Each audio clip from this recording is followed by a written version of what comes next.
সাল্লাল্লাহু আলাইহি ওয়াসাল্লাম বলছেন,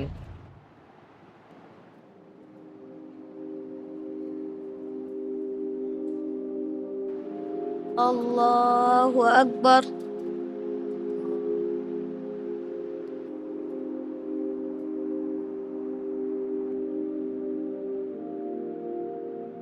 আল্লাহু আকবার।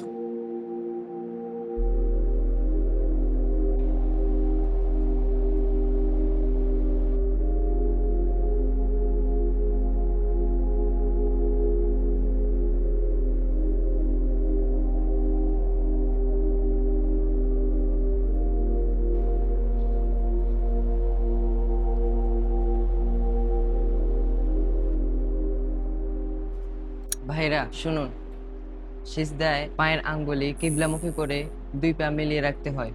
সাল্লাল্লাহু আলাইহি ওয়াসাল্লাম বলছেন, আমি 60টি অঙ্গের উপরে সিজদা করার আদেশপ্রাপ্ত হয়েছি, আর তার মধ্যে পায়ের আঙ্গুলিও অন্তর্ভুক্ত। এবং সাল্লাল্লাহু আলাইহি ওয়াসাল্লাম যখন সালাত আদায় করতেন, তখন সিজদায় তিনি তার দুই পা মিলিয়ে রাখতেন।